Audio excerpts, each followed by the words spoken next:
Madame, Monsieur, bonsoir. Merci de nous prêter attention et bienvenue dans votre journal à la une. Et le président de la République, Abdelmadjid Tebboune, adresse ses vœux au peuple algérien à l'occasion du Nouvel An Amazigh de 1974, souhaitant aux Algériens à l'intérieur du pays et à l'étranger d'être comblés de bienfaits. Et les détails dans un instant.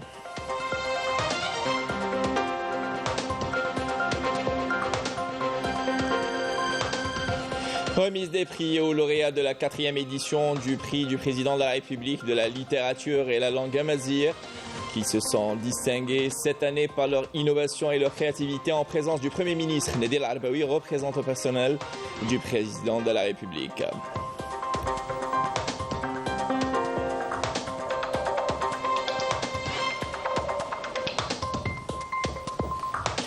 Aux quatre coins du pays et à l'étranger, les Algériens célèbrent le Nouvel An Amazigh à travers différentes festivités.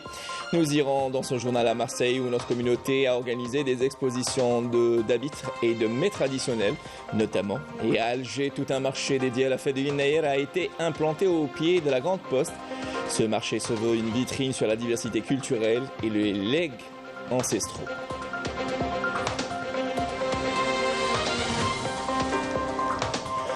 Et dans l'actualité internationale aujourd'hui, l'audience sur l'examen par la Cour internationale de justice des mesures conservatoires demandées par l'Afrique du Sud, qui a porté plainte en décembre dernier contre l'entité sioniste pour génocide à Gaza, a débuté ce matin à La Haye. Les détails dans ce 19h.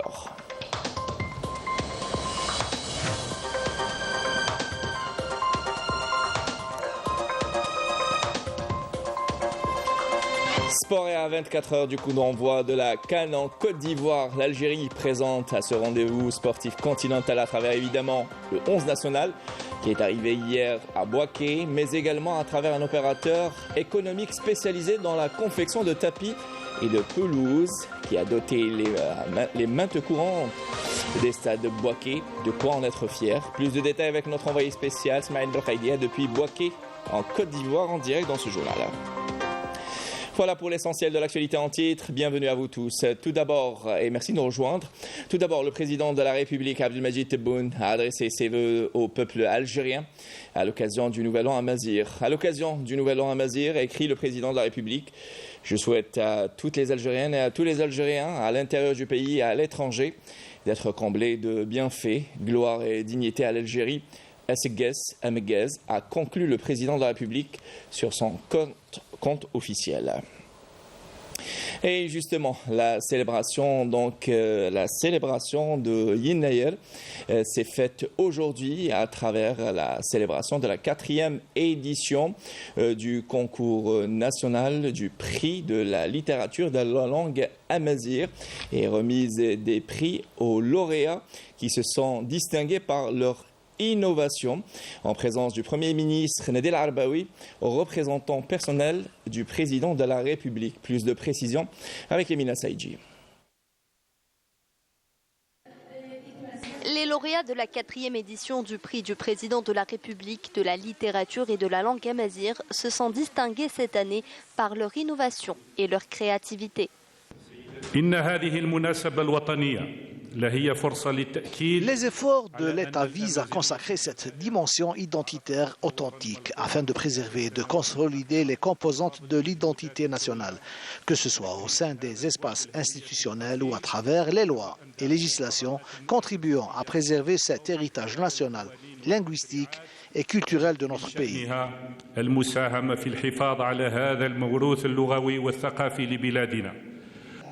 Plus de 100 participants ont présenté leurs œuvres littéraires pour postuler au prix du président de la République de la littérature et de la langue amazigh dans les 4 catégories: recherche sur le patrimoine culturel immatériel amazigh, recherche scientifique, technologique et numérique, linguistique et littérature d'expression amazigh et traduction en tamazight. Nous saluons les efforts du président de la République et de l'État algérien visant à intégrer et à promouvoir la langue amazigh, notamment à travers le soutien aux travaux littéraires, scientifiques et technologiques.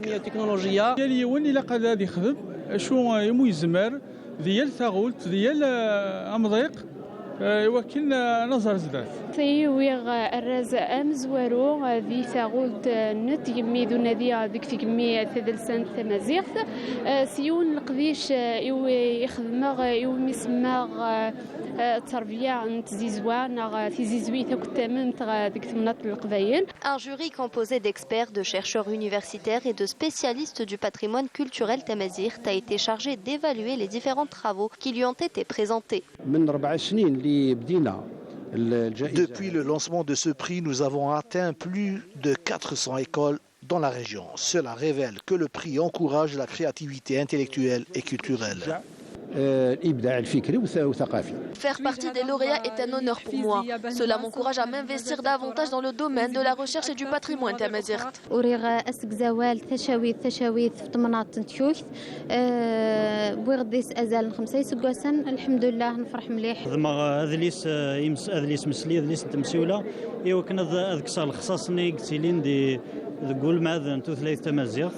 L'encouragement de la recherche et de la production littéraire et linguistique amazigh, ainsi que l'investissement dans cette immense diversité d'entre-gorge l'Algérie, représente une contribution qualitative à la culture, au patrimoine et à l'identité nationale.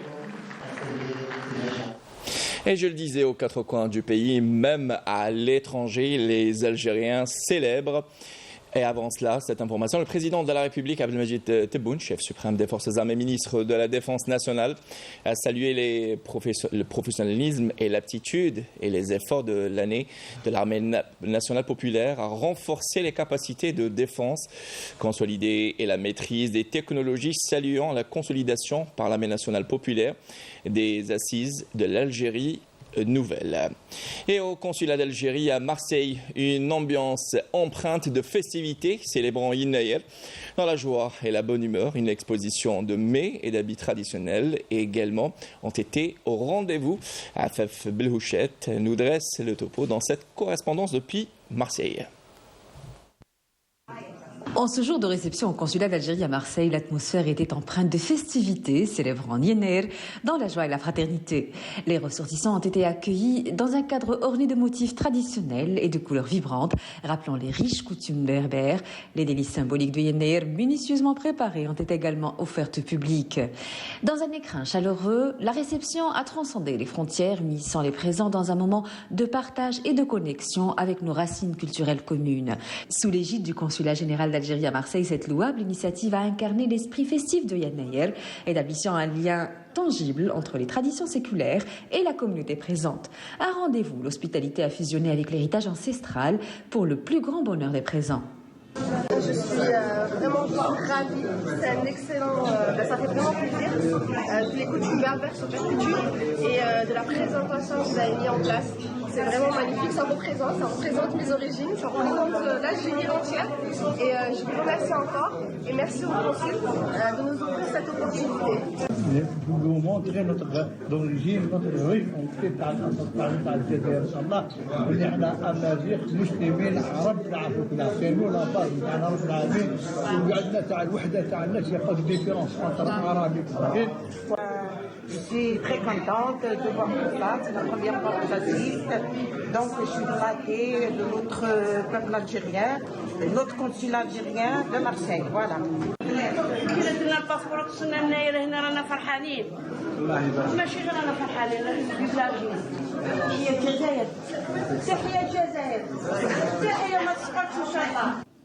Marquer Yennayer par des gestes symboliques dans nos représentations diplomatiques et consulaires est une manière d'associer notre communauté à la grande fête nationale du pays. À Bobigny, par exemple, c'est le consul lui-même qui a distribué le fameux 13, mélange de bonbons, chocolat, dattes, figues, noix, amandes, cacahuètes, fruits secs aux ressortissants et aux collègues.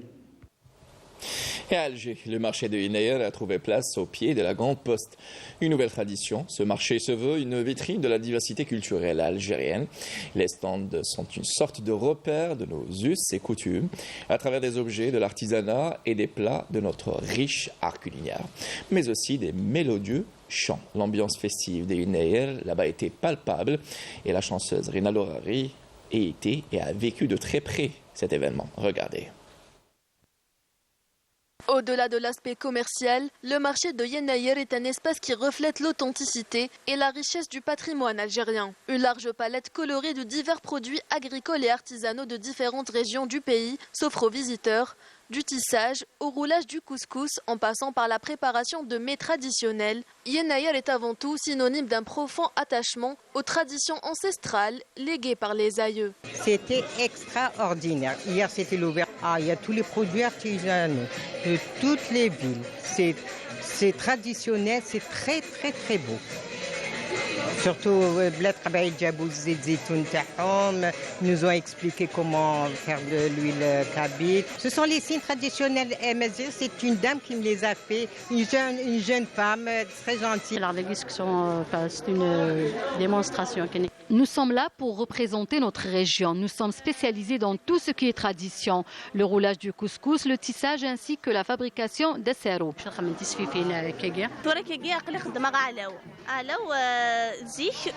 Avant, il n'y avait pas de couverture et de couette, donc les femmes kabyles fabriquaient elles-mêmes leur couverture qu'on appelle allaou. C'est beaucoup de travail, mais le résultat est satisfaisant. Certaines sont en couleur avec des motifs.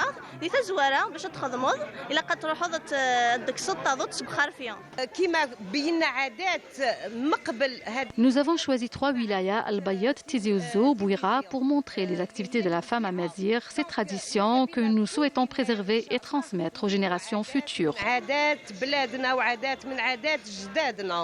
Offrant une immersion totale dans le patrimoine matériel et immatériel national, les stands présentent une vaste gamme de produits artisanaux allant des bijoux aux habits, en passant par les produits du terroir. Aujourd'hui, donc, si on est là, c'est d'assister, comme je vous ai dit, dans Yenayer, que c'est une fête vraiment, c'est-à-dire des Amazirs, c'est une fête d'agriculture, c'est une fête qui est très connue en Algérie.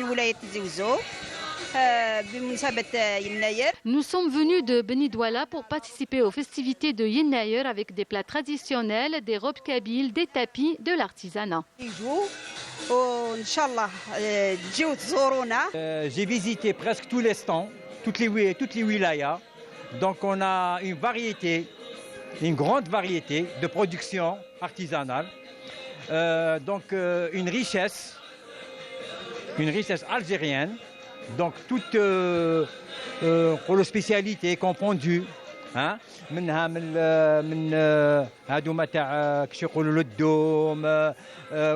qui est les pierres. Chaque étal est une fenêtre ouverte sur la richesse et la diversité culturelle de l'Algérie, un véritable voyage au sein des coutumes séculaires et des traditions festives définissant l'identité algérienne.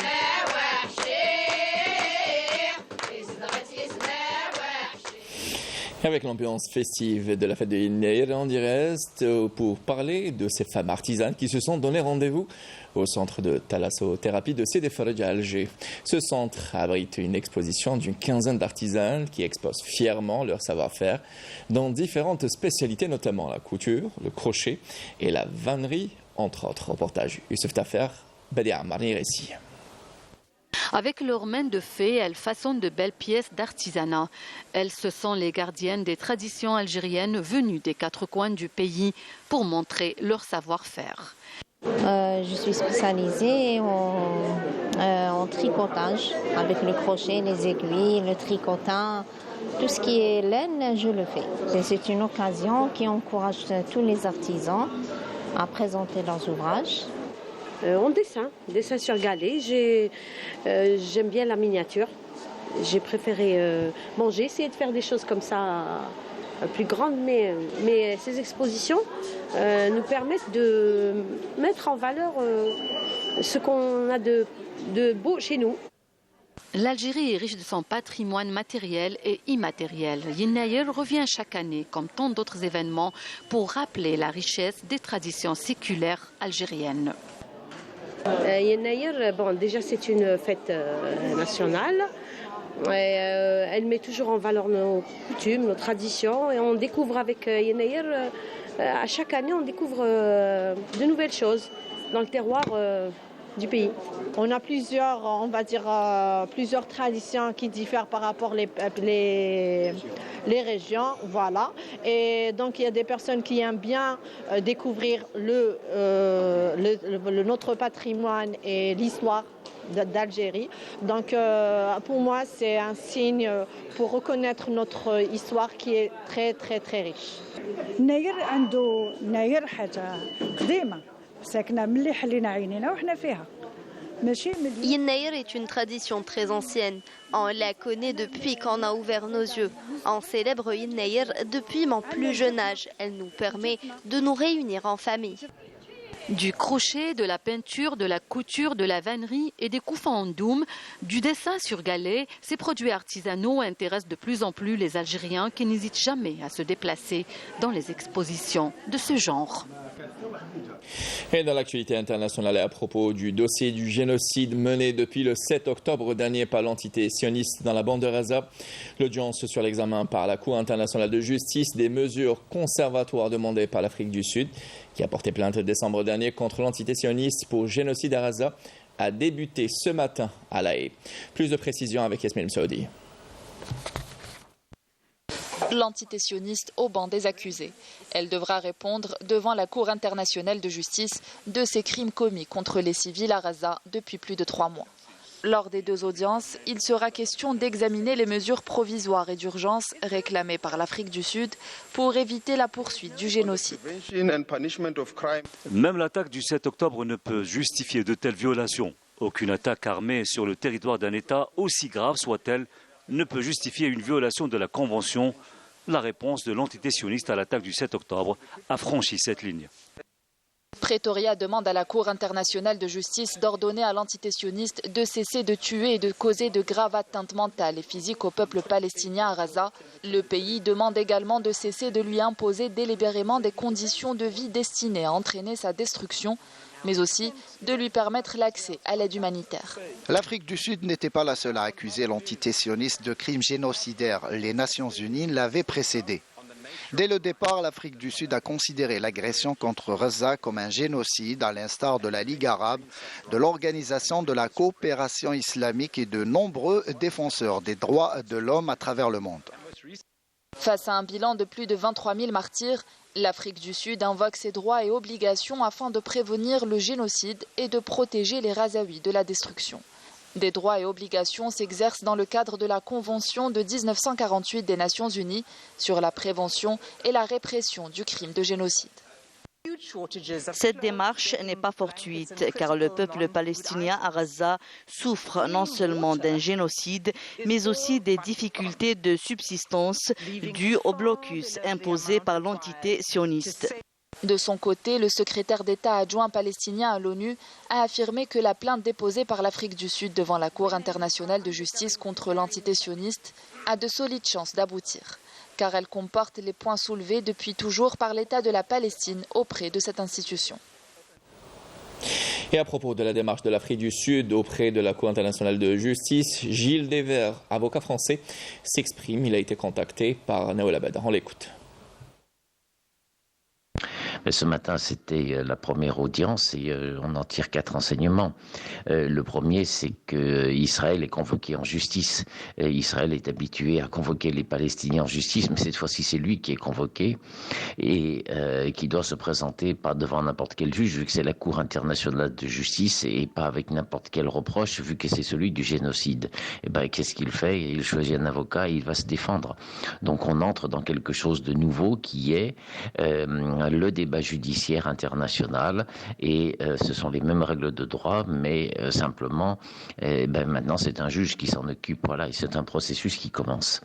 Le deuxième donné, c'est le haut niveau des débats.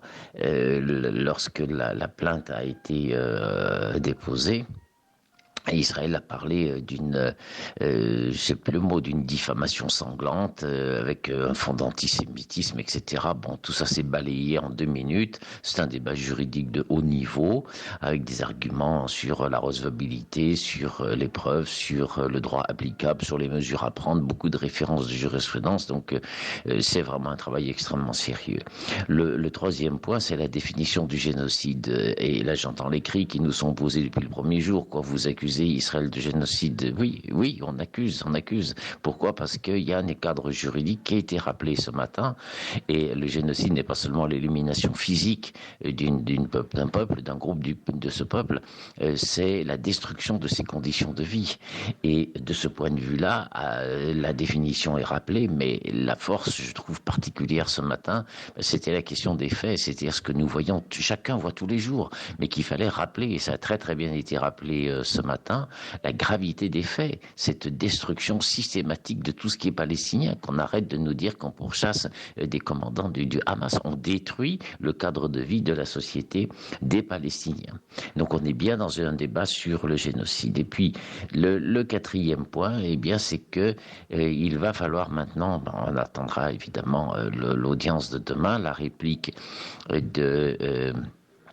d'Israël, puis la décision qui sera rendue dans un délai très rapide de l'ordonnance, sans doute une dizaine de jours, un petit peu plus ou un petit peu moins, et on verra tout ça. Mais quoi qu'il en soit, on est entré dans une phase nouveau où le droit international est plus simplement une ligne de fond, mais on va pouvoir l'opposer de tous côtés. Nous sommes en train de parallèlement à cette procédure qui concerne les États, nous avançons dans la procédure qui concerne les personnes, et au plan pénal devant la Cour pénale internationale qui est voisine de la Cour internationale de justice.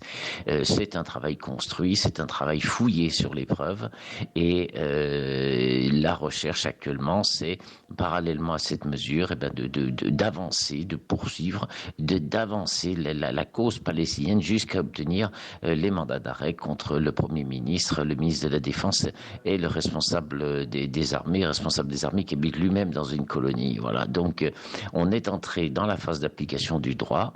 Ça sera long, ça sera compliqué, mais c'est en tout cas entièrement nouveau, et on arrête de nous enfermer dans cette litanie qu'il faut revenir au processus d'Oslo et négocier. On applique le droit, mais le vrai droit, le droit international, sur un pied d'égalité devant des juges, et ça c'est très... Et aujourd'hui, des manifestations pro-Palestine et en soutien aux Palestiniens et en Afrique du Sud, dans sa démarche auprès de la Cour internationale de justice contre le génocide mené par l'entité sioniste dans la bande de Gaza, ont lieu aujourd'hui à Johannesburg, en Afrique du Sud.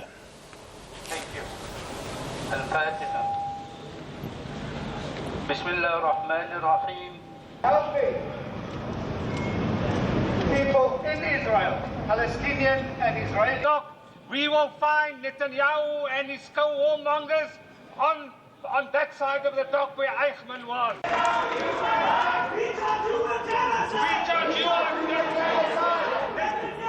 Children to mothers and to fathers and to the land of Gaza. We ask Allah to Palestine, from the river to the sea, from the river to the sea. Et au 97e jour de l'agression sioniste, les taux incessants des bombardements et des artilleries sur la Cisjordanie occupée se multiplient. Des attaques n'épargnent personne, laissant le peuple palestinien dans une angoisse constante. La situation humanitaire se détériore rapidement avec des conditions de vie insupportables dans l'ombre des destructions. Récit Rina Lohari. L'aviation et l'artillerie de l'armée de guerre sioniste poursuivent le bombardement de l'enclave palestinienne, n'offrant aucun répit aux Palestiniens. En moins 62 personnes sont tombées en martyrs et d'autres ont été blessées lors de la nuit de mercredi à jeudi, suite aux raids menés par les forces d'occupation sionistes. Cette fois, c'est au tour de la bourgade d'El Samou dans la région d'El Khalil à être ciblée, ainsi que de nombreux quartiers dans la région d'Areha et d'El Berah en Cisjordanie occupée. Le Croissant Rouge palestinien avait annoncé de son côté la mort de 4 de ses secouristes dans une frappe sur une ambulance dans le centre de la bande de Gaza. Dès les premières heures de la matinée de jeudi, les frappes incessantes de l'aviation sioniste ont pris pour cible les quartiers de Khan Younes à l'est de Gaza, faisant au moins 7 martyrs et des dizaines de blessés selon l'agence de presse Wafa. au camp d'Al-Nusayrat, d'El Bouraïj et d'El Maghazi, ainsi que la zone d'El Mouraraqa au centre de l'enclave palestinienne. Les forces d'occupation ont reconduit leurs assauts et tirs d'obus contre de nombreuses maisons de civils, entraînant la mort de dizaines de civils palestiniens et de nombreux autres blessés. Alors que le bilan des martyrs ne cesse de s'alourdir, 2,3 millions de Palestiniens, dont 1 million d'enfants, souffrent de malnutrition sévère et de famine, due à la suspension de l'approvisionnement alimentaire imposée par l'entité sioniste occupante. Par ailleurs, les institutions palestiniennes, arabes et islamiques aux États-Unis ont appelé hier les membres de la communauté arabo-musulmane et les militants de tous les États à participer largement à une marche d'1 million de personnes prévue samedi prochain à Washington dans le but d'exiger un cessez-le-feu immédiat et permanent dans la bande de Gaza. Yamina Saïdji. Un appel a été lancé par des institutions palestiniennes, arabes et islamiques aux États-Unis pour une marche d'1 million de personnes prévue samedi prochain à Washington, exigeant un cessez-le-feu immédiat et permanent dans la bande de Gaza. Cette action sera aussi une occasion pour interpeller le gouvernement américain à mettre un terme à son soutien financier et militaire à l'entité sioniste et à appeler à la poursuite des responsables sionistes devant les instances judiciaires internationales. Les initiateurs de la marche ont prévu des moyens de transport depuis tous les États américains jusqu'à la place de la Liberté à Washington pour faciliter la participation à la marche. Pour rappel, de nombreuses marches et manifestations de solidarité avec le peuple palestinien se sont tenues jusque-là dans plusieurs pays. De nombreuses lettres et pétitions de dénonciation ont été adressées également par les défenseurs des droits de l'homme aux hautes autorités américaines à l'effet d'agir dans le sens de contraindre l'entité sioniste à mettre un terme à sa folie meurtrière contre les Palestiniens. Depuis le 7 octobre, l'armée sioniste mène une agression dévastatrice contre l'enclave palestinienne qui a entraîné des destructions massives d'infrastructures en plus d'une catastrophe humanitaire sans précédent. Selon les autorités palestiniennes, le bilan de l'agression génocidaire sioniste contre la bande de Gaza s'est alourdi à plus de 23 357 martyrs et plusieurs centaines de milliers de blessés.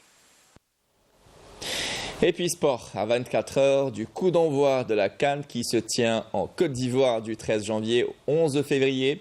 Le 11 national est arrivé hier à Bouaké. Ismaël Belredi, notre envoyé spécial, est en direct avec nous depuis Bouaké en Côte d'Ivoire. Ismaël, bonsoir.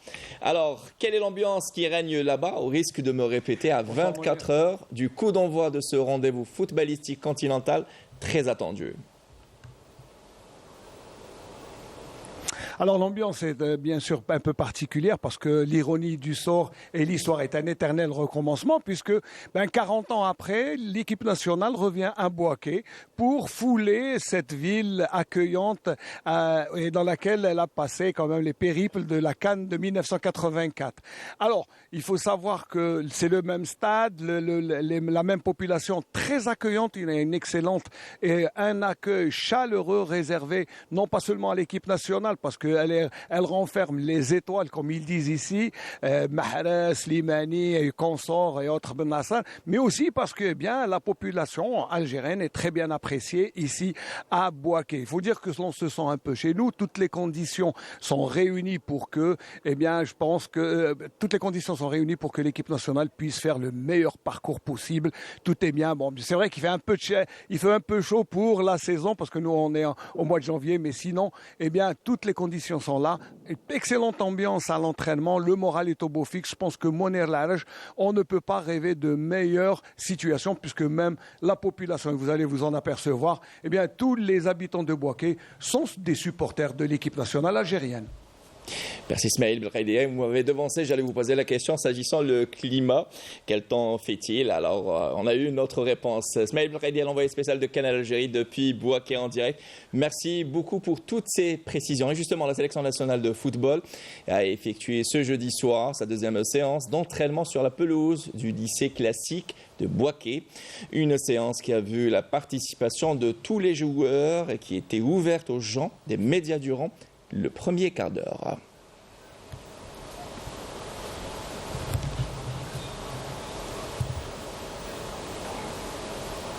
Et très accueillante, la population de Bouaké en Côte d'Ivoire qui était au rendez-vous à l'arrivée du 11 national hier. Une population qui souhaite la bienvenue à l'équipe algérienne et à tous les supporters. On écoute ces propos recueillis par notre envoyé spécial là-bas, Ismaël Belradia. Comme je suis en face de l'Algérie, je crois que ce sera aussi pour moi un plaisir de supporter cette équipe parce que nous sommes tous africains et en tant qu'Ivoirien, c'est une joie pour moi de voir aussi de nouvelles équipes, de nouvelles personnalités qui arrivent de l'Algérie. Donc je pourrais aussi les supporter, étant donné qu'elles ne joueraient pas contre mon pays. Franchement, je suis très heureux de la présence de l'équipe algérienne ici, surtout à Bouaké. Et il faut dire que, bon, comme la Côte d'Ivoire, c'est une terre d'hospitalité.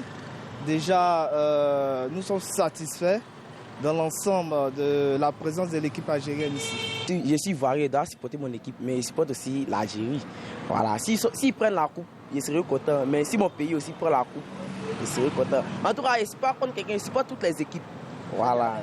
C'est le pays de l'hospitalité. Donc on invite tout le monde, tous ceux qui peuvent venir, ils n'ont qu'à venir. On les attend, en tout cas, bras ouverts. Voilà, on les accueille. Et bienvenue à l'Algérie. Bienvenue à l'Algérie aussi.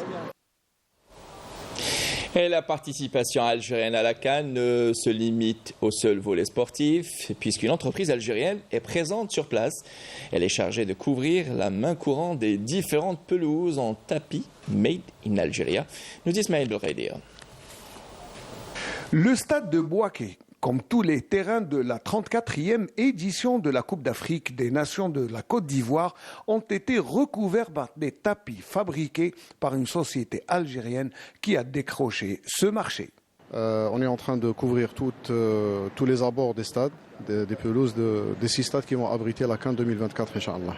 Aujourd'hui, on est à Bouaké et en même temps, il y a une autre équipe qui est sur Korogo. On a déjà terminé le travail à Abidjan. كملنا تغطية ملاعب Ebempe ou Felicia. À partir de demain, Inch'Allah, on va faire San Pedro et Yamoussoukro, il est déjà terminé.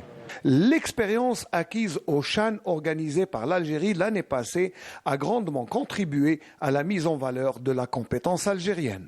C'est une fierté pour tous les Algériens. C'est une très grande entreprise. On n'est pas les seuls. Tous les Algériens ont des capacités. Nous avons tous des potentialités incroyables. Il suffit juste de nous faire confiance. Et on vous fait confiance. Alhamdulillah. Et là, on est là pour ne pas vous décevoir. Le stade de la Paix de Bouaké, où l'équipe nationale jouera les matchs du premier tour, est en voie d'achèvement. Et de quoi en être fier. Et du foot toujours, mais cette fois-ci avec la Ligue 1 et la 13e journée qui a débuté aujourd'hui et qui se poursuivra jusqu'à dimanche avec le big match Mouldia Club d'Alger, le CR Belouizdad. Plus de précisions et de détails avec Sami Hachichou. Même si le derby CRB-MCA prévu dimanche constitue l'attraction de la 13e journée, les autres empoignades ne manqueront pas d'intérêt. L'US Sétif, deuxième au classement général et qui reste sur une défaite à domicile lors du dernier match face au CRB, devra se rattraper face à l'US Ben Aknoun pour se détacher, alors que les Algérois restent sur une belle victoire face au MCO. L'USM Khenchela, cinquième au classement avec 19 points, accueillera la lanterne rouge l'US Souf, qui reste sur une défaite de 4-1 lors de son dernier match face au Parado Athletic Club. Après le précieux point du match nul face au MCA, la JS Kabylie, 11e avec 15 points, recevra ce samedi l'Aïsoch-Leuf, un match important et difficile face à un adversaire qui comptabilise le même nombre de points. Cette journée marque également le retour à la compétition du MC El Bayed, après un arrêt forcé de plusieurs semaines suite au grave accident de la route dont a été victime son équipe et qui avait coûté la vie à 2 membres de l'effectif. Le MC El Bayed se déplacera au stade du 18 février d'Al Alia pour y défier l'US Biskra qui reste sur un bon nul face au CS Constantine. Et c'était là un compte rendu signé Sami Hachichou. Et en ouverture de cette 13e journée, le CS Constantine est allé s'imposer aujourd'hui sur la pelouse du MC Oran, 4-1. La situation se complique considérablement pour les Oranais, plus que jamais relégable. Et au stade du 5 juillet, l'USM Alger affronte en ce moment même la JS Saoura, toujours pour le compte de cette 13e journée de Ligue 1. Voilà qui termine cette édition préparée par Adel Bouhames et Céline Ben Saidi. Je vous souhaite Amegues. J'aurai le plaisir de vous retrouver demain pour les éditions de midi et 19h. Bonne soirée pour la suite des programmes sur Canal Algérie. Au revoir. Ça fait trop comme ça.